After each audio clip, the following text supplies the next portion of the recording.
Estamos de volta com o nosso programa Eclésia dessa noite falando sobre gnosticismo. Estamos conversando com o padre José Eduardo de Oliveira e Silva, da Diocese de Osasco. O assunto no primeiro bloco foi bem interessante, entendendo os conceitos no gnosticismo.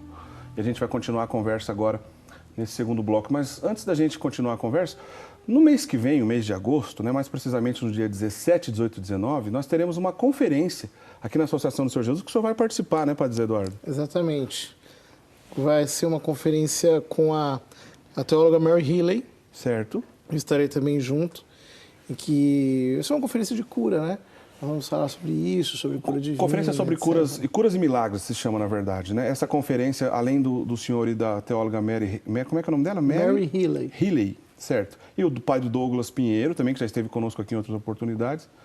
Então, quem quiser mais informações, gente, nós temos um site, está aí no seu vídeo, aarcaeapomba.org. Você pode, inclusive, nesse site, fazer a sua inscrição para essa conferência que vai acontecer no dia 17, 18 e 19 de agosto, aqui na Associação do Senhor Jesus, né? Conferência sobre curas e milagres, né? Uma perspectiva interessante, obviamente, o senhor, o padre Douglas e a nossa teóloga também vão aprofundar nesse assunto. Eu tenho certeza que vai ser muito rico e muito interessante para quem quiser participar. Mais informações, então, nesse site aarcaeapomba.org, inclusive para fazer as inscrições aqui na região, né, de Campinas. A gente está na cidade de Valinhos, interior de São Paulo. Para quem quiser participar, dia 17, 18 e 19, então fica o convite do mês que vem, mês de agosto, tá bom, gente? Padre Zé Eduardo, vamos continuar então sobre o nosso tema aqui, que é profundo e interessante. Já entendemos um pouco no início, mas em poucas palavras, se a gente resumir que o gnosticismo é uma corrente dualista, que preza para tudo aquilo que diz respeito à matéria, é algo ruim, é algo que um Deus mau tenha criado, e o que diz respeito ao espírito são coisas boas, é um caminho para começar o entendimento disso? Ou ainda está muito vago? É um caminho, está bastante vago, mas já é um princípio, dá para começar por aí. Tá. Na história, né, do cristianismo, lá no início da igreja, os apóstolos e depois os seus sucessores, começando a pregação evangélica, e de repente se deparam com essa corrente, né? Como isso aconteceu e como isso atrapalhou a igreja primitiva? É o seguinte, quando o evangelho começou a ser pregado, então, obviamente, existiam correntes de pensamento e de espiritualidade que se difundiam na época. Entre os judeus havia a Cabala, que tem um fundo gnóstico muito grande. A Cabala é bastante gnóstica. Aliás, é uma corrente espiritual judaica essencialmente gnóstica. Certo. Ao mesmo tempo, no mundo greco-romano, estava em difusão o platonismo, o neoplatonismo. E o tipo de espiritualismo platônico reinterpretado dentro daquele caldo sincretista do Império Romano gerou, digamos assim, uma ambiência que propiciou no cristianismo uma mímese, né? Então, o chamado gnosticismo cristão, na verdade, gnosticismo e cristianismo são incompatíveis. Certo. Mas o chamado gnosticismo cristão nada mais é senão uma mímese, uma imitação do cristianismo primitivo, reinterpretado em chave gnóstica. Então, aquelas primeiras heresias do cristianismo, elas vão trafegando de um extremo ao outro. Então, por exemplo, o docetismo é mais espiritualista, certo, nega a humanidade de Cristo. Mas já, por exemplo, o nestorianismo nega a divindade de Cristo. É um pouco mais materialista. Então você vai trafegando de um extremo ao outro e sempre vai sendo assim, né? Na verdade, as heresias elas vão passando de um extremo ao outro ao longo da história.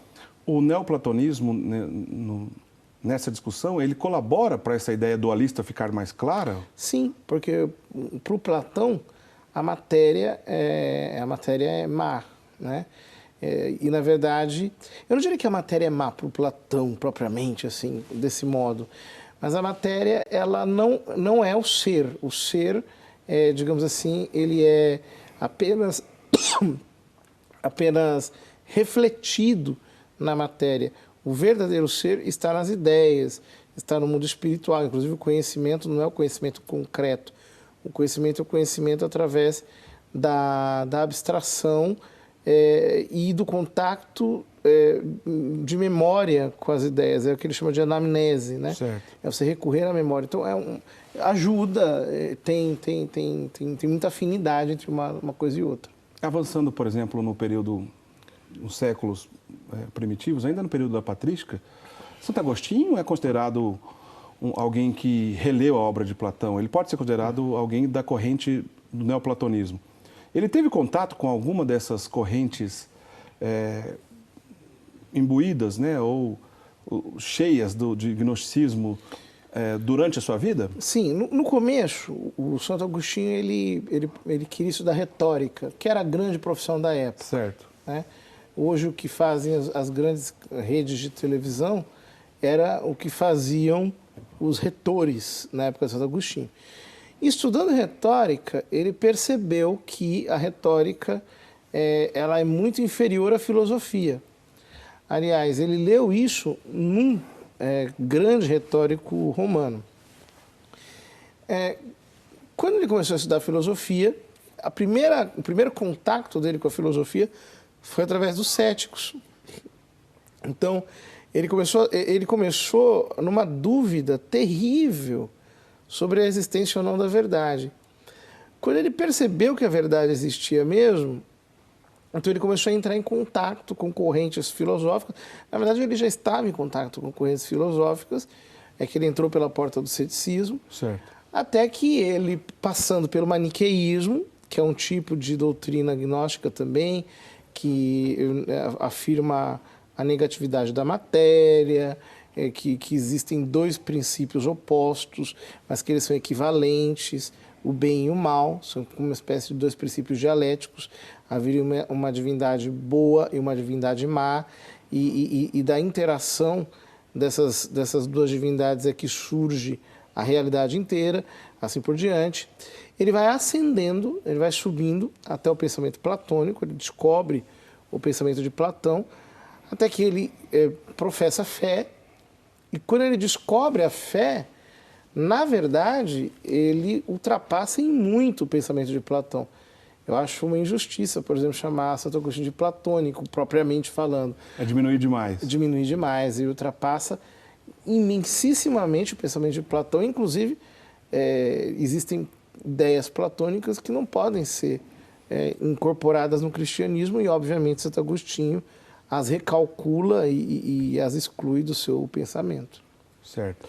Bom, essa corrente, o maniqueísmo, né, virou quase que, na qual Santo Agostinho teve contato antes da sua conversão, virou quase que sinônimo de algo que é dualista. A gente usa isso de vez em quando, né? Sim, sim.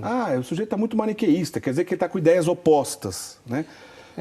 De certa forma, virou quase que uma expressão. Virou um chavão. Um chavão, né? A gente diz assim, por exemplo, se a pessoa... existem pessoas que são realmente assim, né? Elas dividem todo mundo em duas categorias. Fulano é do bem ou fulano é do mal. A gente diz, bom, não é bem assim, né? Não é bem assim na realidade. Você está muito maniqueísta. Mas é um modo muito forçado de usar o conceito de maniqueísmo, né? Mas essa ideia de que um Deus mal cria as coisas relacionadas à matéria e um Deus bom relacionados ao espírito não parou por aí. Não. Avançou, né, ao longo dos séculos, né? Depois do maniqueísmo, talvez de que maneira isso atrapalhou de novo a história do cristianismo? O senhor se lembra? Diversas vezes. Todas as heresias dos primeiros séculos, aliás, todas as heresias da história da igreja. Então, mais adiante, por exemplo, no final no final do primeiro milênio, começo do segundo milênio, aparecem os cátaros e os albingenses, né? São grupos ali no norte da Itália, sul da França, etc., que pregam exatamente isso, que a matéria é má, que você... Inclusive, a matéria é tão má que as pessoas elas não poderiam nem se matar, por exemplo, usando um punhal, porque se você se mata usando um punhal, você está enfiando matéria dentro de você. Então, a matéria é má. Como é que você tem que morrer? Você tem que morrer de inanição, você tem que morrer de fome, né? Então, eles proibiam o matrimônio porque eles consideravam o matrimônio mau, no sentido de que você se une a uma mulher e tem filhos com ela. Então você está reproduzindo matéria. A matéria, portanto, sendo má, faz com que o matrimônio seja mau. Por exemplo, são contra os sacramentos, porque os sacramentos são matéria. Todo sacramento tem matéria e forma. Então, os sacramentos têm que ser maus nessa perspectiva. A fé era entendida numa perspectiva espiritualista, como se fosse uma inatividade da razão para que você tivesse, pela via da intuição, acesso a um mundo supra-racional que é inacessível a pessoas normais. Então, uma espiritualidade estranha, tendencialmente quietista, em que você não faz nada, uma mística muito aberta, digamos, a intervenções alheias à vontade, em que você não tem o exercício da voluntariedade, e assim por diante. E isso vai aos poucos abrindo caminho para o protestantismo. Se você para pensar, o protestantismo surge como uma rejeição à razão. O sola fide do Lutero, né? Só a fé, é uma rejeição à razão. Então isso obviamente tem um quê de gnose. Note que, por exemplo, toda a crítica que se fazia no começo do segundo milênio, a crítica à opulência, né? De certo modo era justa, porque havia muita opulência, muita gente rica na igreja, ou coisas desse tipo. Mas, ao mesmo tempo, havia um fundo gnóstico no sentido de rejeição a qualquer coisa material. Então, você tem que criar uma igreja que, inclusive, ela não tem nem estrutura visível. Na mentalidade dos cátaros, dos albingenses e das seitas que surgiram depois disso, a igreja tem que ser apresentada, sobretudo, como uma comunidade espiritual sem delimitações espaço-temporais. Inclusive, ela não é nenhuma estrutura visível na realidade. O que contraria os evangelhos, porque, de fato, Nosso Senhor fundou a igreja sobre os 12 apóstolos, com uma sociedade visível de fiéis. Material, né? Literalmente. Chefiada por Pedro e pelos seus sucessores. Então, isso está muito claro, e a igreja não acabou na primeira geração apostólica. Então, você veja que, ao longo da história, a recorrência das ideias gnósticas é muito grande. Depois nós vamos ter, na filosofia, o apartamento de dois princípios. De um lado, o racionalismo e, de outro lado, o fideísmo. De um lado, o idealismo, de outro lado, o materialismo. Sempre esses paralelos vão acontecendo filosoficamente, e a coisa, de certo modo, é assim até hoje. Especialmente com respeito à dificuldade do século XIII, com os cátaros e tudo mais, que depois também, como o senhor já bem lembrou, vai refletir na Reforma Protestante em relação ao corpo de Cristo, né? Porque como é que pode o próprio corpo de Cristo, que é matéria, ser algo bom em toda essa lógica distorcida de que matéria é algo ruim e de que só o Espírito, Deus só teria criado as coisas boas relacionadas ao Espírito. Isso tem relação direta, inclusive, com a festa de Corpus Christi? Eu nunca pensei a coisa nessa perspectiva, mas porque quando Nosso Senhor apareceu, se não me engano, a Santa Juliana... Juliana de Cornilon, né? Aquela santa belga, né? Exatamente. Ele simplesmente queria que o mistério eucarístico fosse honrado com uma festa especial de culto público.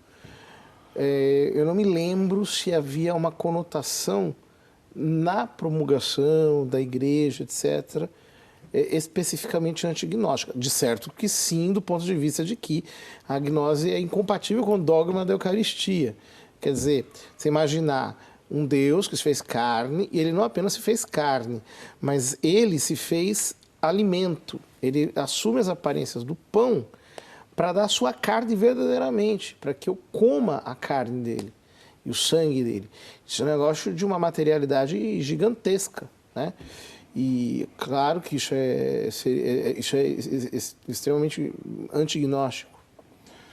Padre, e em relação, por exemplo, os evangelhos apócrifos, né? Por que a gente vê, quando a gente pesquisa esse assunto, que tem alguns desses livros, né, na qual a igreja não considerou como divinamente inspirados, que alguns deles são considerados apócrifos cristãos e outros apócrifos gnósticos? Uhum.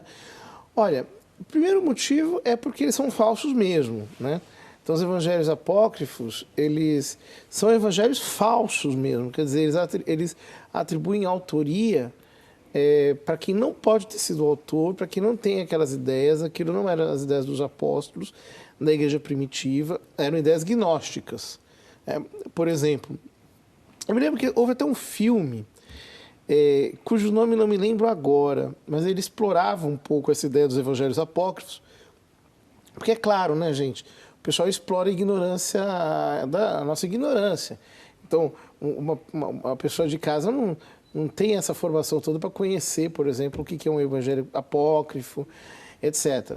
Então, eu me lembro que havia um que explorava o tal do Evangelho de São Tomé, né? E falava que havia uma coisa escondida, um conteúdo escondido, e aquilo gera uma curiosidade muito grande. Não deixa de ser essa ideia do conhecimento, o acesso ao conhecimento secreto, né? Exato, mas o Evangelho de São Tomé, o tal do Evangelho de São Tomé, que é um apócrifo, na verdade, São Tomé não escreveu esse Evangelho, ele termina, por exemplo, com uma conversa de Jesus e os apóstolos sobre Maria Madalena. E ele diz assim, a mulher não pode entrar no reino do céu. Se a mulher quiser entrar para o reino do céu, ela tem que se tornar macho. Isso é uma ideia gnóstica, a mulher é má. Então, notem que, por que isso não está no cano da Sagrada Escritura? Porque é absurdo, é ridículo. Deus fez o homem e mulher, né? A Bíblia diz claramente, né? Macho e fêmea os criou, ponto final. Mas veja, a rejeição do corpo, a rejeição da identidade corpórea que a gente tem, a ideia de que você pode compor uma identidade meramente espiritual a despeito do corpo que você tem, que você pode interpretar esse corpo dos modos mais díspares possíveis. Isso é uma ideia gnóstica. Isso descansa num fundo gnóstico. Sobre isso que a gente vai falar no próximo bloco, então, e no último bloco, que a gente vai fazer daqui a pouquinho depois do intervalo, a partir desse aspecto, dessas distorções na nossa sociedade atual, né? Como a gente encontra essas distorções gnósticas e de que maneira a gente pode identificar essas raízes na nossa vida, né? Na gente, no nosso dia a dia, nos nossos pensamentos, aquelas ideias que a gente não sabe nem de onde a gente recebeu, se isso é possível, de que maneira a gente pode fazer isso, certo, padre? Daqui a pouquinho a gente vai falar sobre isso. Antes da gente ir para o intervalo, só quero agradecer aos nossos queridos amigos associados da Associação do Senhor Jesus, que todo mês colaboram conosco, né, para que a manutenção dessa obra de evangelização possa acontecer de forma eficaz, né? A gente só pode deixar uma emissora de TV no ar com a tua ajuda, porque não é barato fazer televisão. E a gente estende mesmo, né, a nossa mão até você pedindo, olha, mantenha sua fidelidade, porque a gente necessita do teu patrocínio para manter esse tipo de trabalho, né, de evangelização no ar, né, 24 horas por dia. A Rede Século XXI leva a programação, então, de conteúdo católico, de educação, de tantas outras coisas que os nossos associados nos ajudam, então, a manter de pé. E esse trabalho, por exemplo, de evangelização, como é feito aqui no programa Eclésia, de catequese e de conversas que, de certa forma, colaboram para que você aí do outro lado aprenda algo que seja útil na sua vida espiritual, no seu dia a dia, na educação, etc. Então, se você faz tempo, né, que de repente não mantém sua fidelidade associado, mas que, olha, por alguma razão eu parei de fazer a minha contribuição, fica o convite para você retomar, que a gente precisa desse tipo de patrocínio. E se você ainda não é sócio, nosso telefone está aí no nosso vídeo para você ligar para a gente. Nossos atendentes vão explicar direitinho como é que você faz para se associar conosco. A Revista Brasil Cristão, cada sócio aqui da Associação do Senhor Jesus recebe na sua casa mensalmente essa revista, como forma também de evangelização, né? Conteúdos interessantes, várias pessoas colaboram nessa Revista Brasil Cristão. Então fica aí o nosso apelo, nosso pedido e o nosso agradecimento para todos os sócios espalhados por todo o Brasil que nos ajudam então a manter essa obra de evangelização no ar, tá bom? Vamos para o intervalo, a gente volta já já conversando um pouquinho aqui com o Padre Zé Eduardo. Não sai daí.